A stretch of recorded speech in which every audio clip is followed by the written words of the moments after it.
My name is Brittany, and I often think about how different my life could have been if my mom hadn't gotten sick. She passed away when I was 6, and that's when everything changed.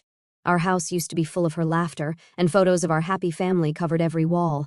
Dad took it really hard. For months he barely spoke, just went to work and came back home, where I tried my best to be quiet and not bother him. I didn't really understand death back then. I kept asking when Mom would come back from heaven. Dad would just hug me tight and say nothing. Then he met Sandra at some work event. She started coming over for dinner, and I noticed Dad smiling more. I guess that's why I didn't say anything when, one by one, Mom's photos started disappearing from the walls, replaced by new ones with Sandra in them. "Brittany, Sandra and I have something to tell you," Dad said one evening. They sat me down in our living room, and I remember playing with the hem of my dress, feeling nervous. "Sandra and I are getting married. She's going to live with us and be your new mom. You'll see, everything will be wonderful." But it wasn't wonderful. As soon as they got back from their honeymoon, Sandra started changing things. She rearranged all the furniture, repainted the walls, and set up what she called house rules. "Brittany, your room is a mess again," she'd say every morning. "A young lady should keep her space tidy. And please keep your voice down when you're playing. I have a headache." I always had to help with chores, even though I was just 6. When I complained to Dad, he'd just say, "Listen to Sandra, honey. She knows what's best for you." One day, I overheard them arguing in their bedroom. I pressed my ear against the door, trying to make out the words. "She's just not adjusting well, John," Sandra was saying. "Maybe it would be better if she lived with your mother. She's always saying how much she misses having family around." "No," Dad's voice was quiet. "I promised Sarah. I promised her before I swore I'd take care of Brittany. And there's the money she left for Brittany's college. I gave my word it would go to her education. I didn't know it then, but things were about to get even harder. A year later, Sandra got pregnant, and everything changed again. Dad was over the moon, and Sandra couldn't stop talking about how she was finally going to have her own child. Those words hurt more than any chore or rule she'd ever given me, because that's what I was to her, someone else's child, not her own, never her own. When Emma was born, I was 8 years old. I remember standing in the hospital hallway with Dad, peering through the nursery window at my new baby sister. She was so tiny, wrapped in a pink blanket, and Dad couldn't stop smiling. "You're a big sister now, Brittany," he said proudly. "You'll help take care of Emma, won't you?" I nodded eagerly, not understanding what that really meant, but I found out pretty quickly. When they brought Emma home, Sandra wasted no time in turning me into her personal assistant. "Brittany, bring me fresh diapers. Brittany, wash these bottles. Brittany, hold Emma while I make a phone call." The demands never stopped. By the time I was 9, I knew how to change diapers, prepare baby formula, and cook simple baby food. While other kids my age were playing outside after school, I was mashing bananas and stirring rice cereal for Emma. "But I want to go to Sarah's birthday party," I remember pleading one Saturday. "Emma needs you here," Sandra said firmly. "She's teething and fussy. Besides, someone needs to clean up the mess she made in the playroom." As Emma grew, so did my responsibilities. I had to watch her constantly, making sure she didn't fall while learning to walk or put dangerous things in her mouth. Meanwhile, Emma was showered with attention and gifts. Every tantrum was rewarded with a new toy or treat. When she turned 4, Emma realized she could get me in trouble whenever she wanted, and boy did she use that power. One time, she deliberately spilled her juice all over her new dress, then ran crying to Sandra. "Brittany pushed me," she wailed. "I spent that weekend grounded in my room." Another time, she broke her expensive musical toy and blamed me. "Brittany was playing with it when it broke," she claimed. It didn't matter that I was doing homework at the time. I lost my allowance for a month to pay for a replacement. The worst was when she cut up her own party dress with scissors, then hid the scissors in my backpack. Sandra found them during one of her room inspections. "How could you be so jealous?" Sandra yelled at me. "Do you know how much that dress cost?" But I didn't. I tried to explain. "Go to your room," Dad interrupted. "We'll discuss your punishment later." Emma stood in the doorway, smirking at me as I walked past. She'd learned early that she could get away with anything, while I'd get blamed for everything. Grandma Rose was my only escape from the madness at home. Every weekend I spent at her house felt like stepping into a different world, one where I could just be a kid. She lived in a cozy house filled with the smell of fresh-baked cookies and unconditional love. "Look at you, skin and bones," she'd say, loading my plate with pancakes. "That woman's got you running around like Cinderella." Unlike at home, at Grandma's house, I could laugh as loud as I wanted and didn't have to watch my every step. When Emma visited with me once, she quickly learned that her usual tricks wouldn't work there. "But I want ice cream before dinner," Emma had whined, stomping her feet. "Young lady," Grandma said firmly, "in this house, we eat our dinner first, and there's no reward for tantrums." Emma never came back after that. "Grandma's house is boring," she told our parents. What she meant was that Grandma's house had rules that applied to everyone equally. Then came the day that changed everything. Emma had thrown a particularly dramatic fit about doing her homework, and Grandma happened to be visiting. "John," Grandma said to Dad, her voice stern, "that child is terribly spoiled. Sandra, you need to handle this better. You're raising a little tyrant." Sandra's face turned red. "How dare you criticize my parenting? You have no right. I have every right when I see my granddaughters being treated so differently," Grandma shot back. "Look at what you're doing to Brittany." That night, I heard more shouting from downstairs. Sandra was crying, saying she wouldn't tolerate such disrespect.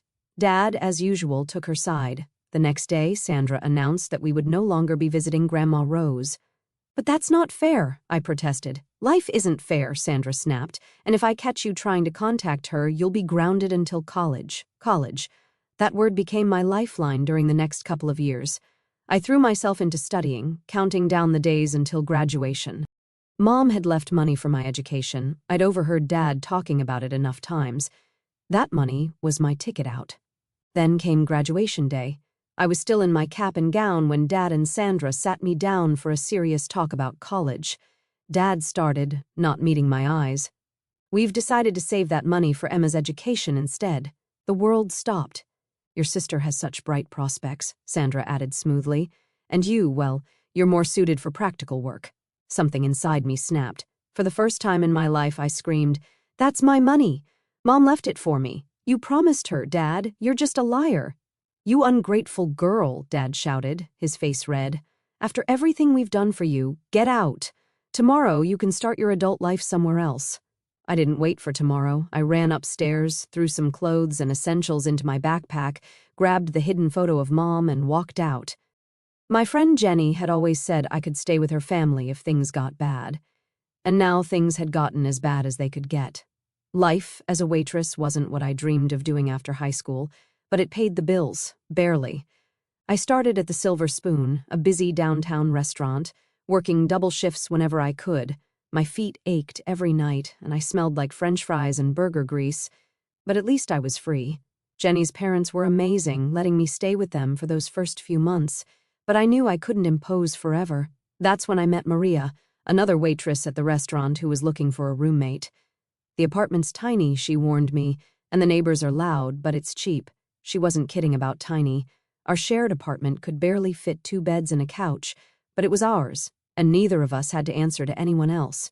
We worked the same shifts, shared grocery bills, and somehow made it work. "Any plans for school?" Maria would ask sometimes, as we counted our tips after closing. I'd just shake my head.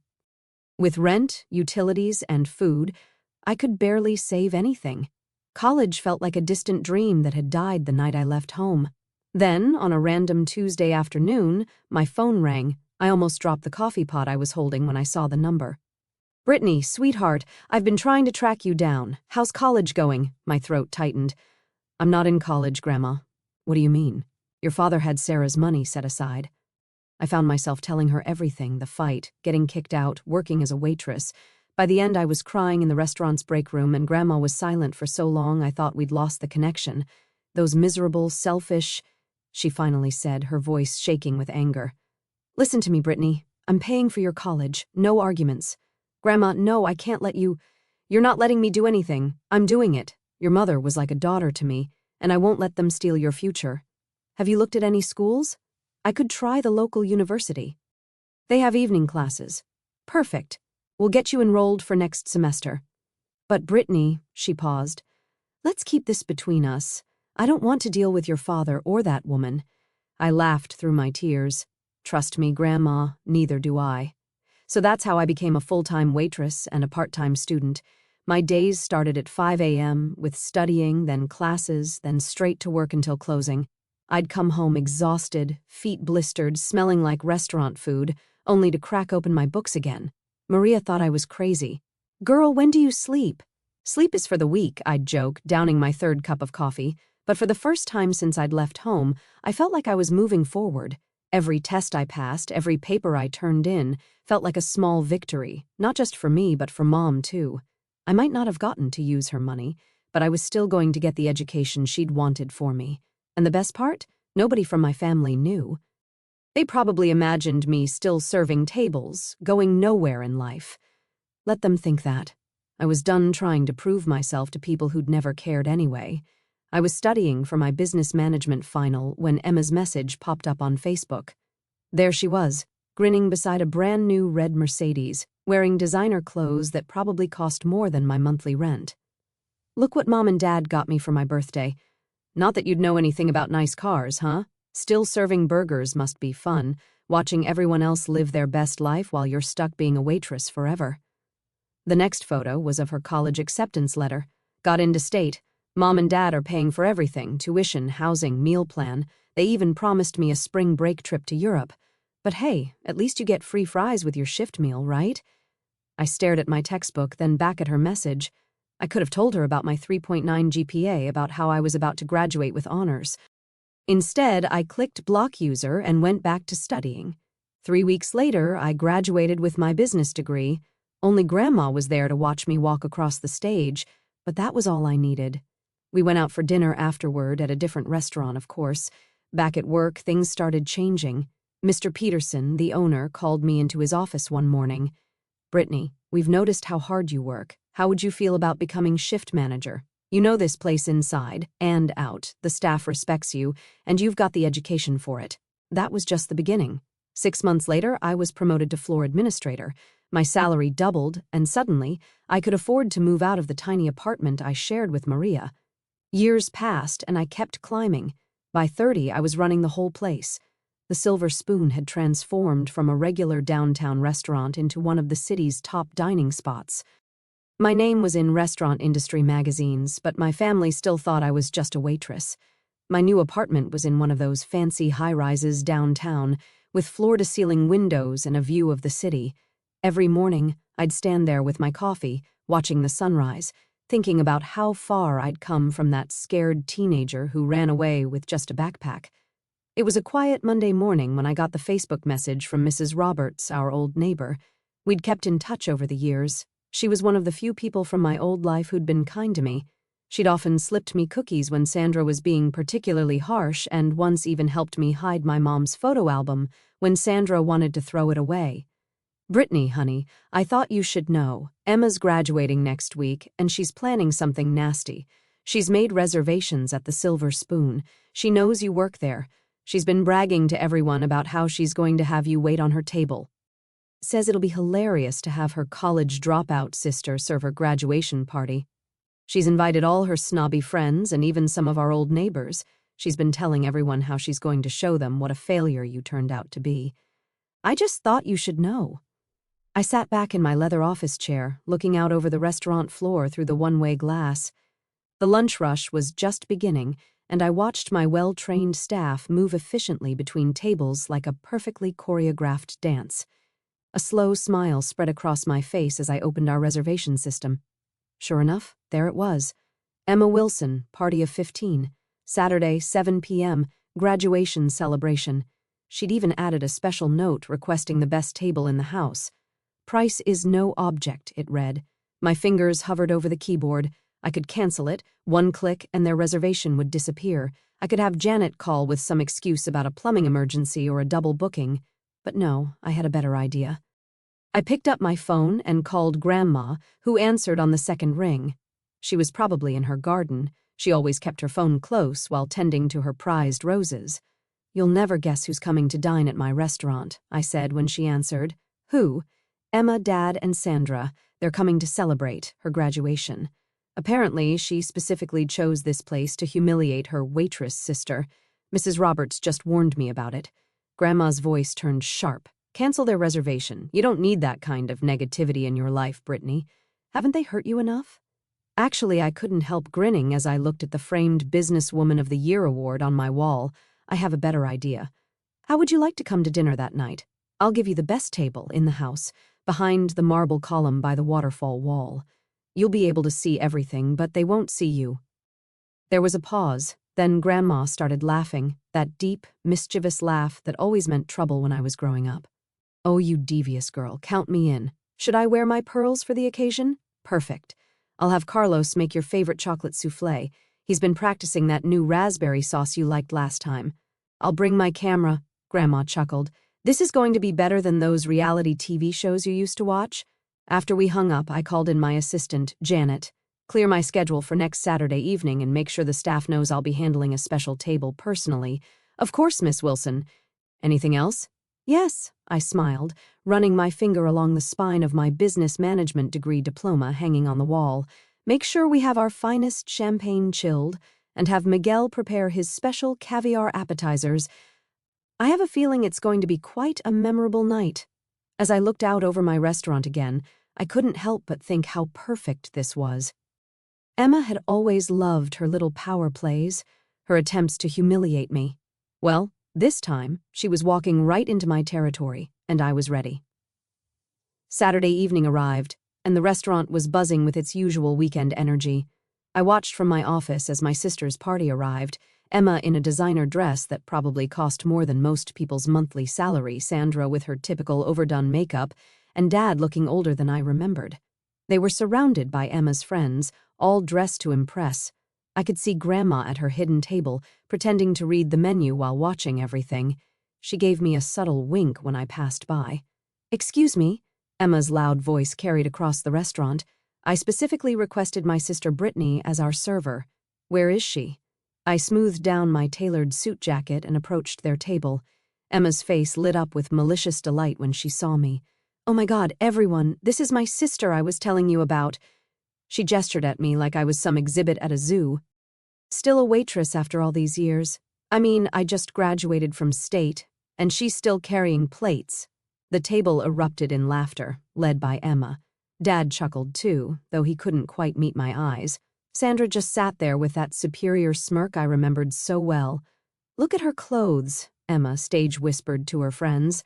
"I guess that's what you can afford on a waitress's salary." I stood there in my Armani suit, letting them laugh. The irony wasn't lost on me. "What can I get for you this evening?" I asked professionally. Emma made a show of studying the menu. "Well, since you asked, I'll have the lobster thermidor." "Oh wait," she looked up with fake concern. "Can you even afford to eat at a place like this? Do you know what lobster is?" More forced laughter from her friends, though some were starting to look uncomfortable. "And after dinner," Emma continued, her voice dripping with contempt, "I want you to personally wash our dishes. I'll even give you a nice tip. Maybe you can buy yourself some decent clothes for once." I could see Grandma gripping her table's edge so hard her knuckles were white. Some of the guests were whispering among themselves, clearly embarrassed by Emma's behavior. Sandra finally spoke up, her voice cold. "Really, Brittany, you should be grateful Emma chose your establishment for her celebration. Though I must say, I'm surprised they hired someone like you at such a nice place." "Actually," I said, my smile never wavering, "I won't be able to take your order or wash your dishes tonight." Emma's face darkened. "What do you mean you won't? I want to speak to your manager right now. I'll have you fired." "That won't be necessary," I said calmly. "The manager is already here." "Well, where are they?" Emma demanded, looking around. "You're looking at her." The silence that fell over the table was absolute. Emma's mouth opened and closed like a fish out of water. Dad's face had gone completely white, and Sandra looked like she'd swallowed something sour. That's impossible," Emma finally sputtered. "You're lying. You're just a waitress."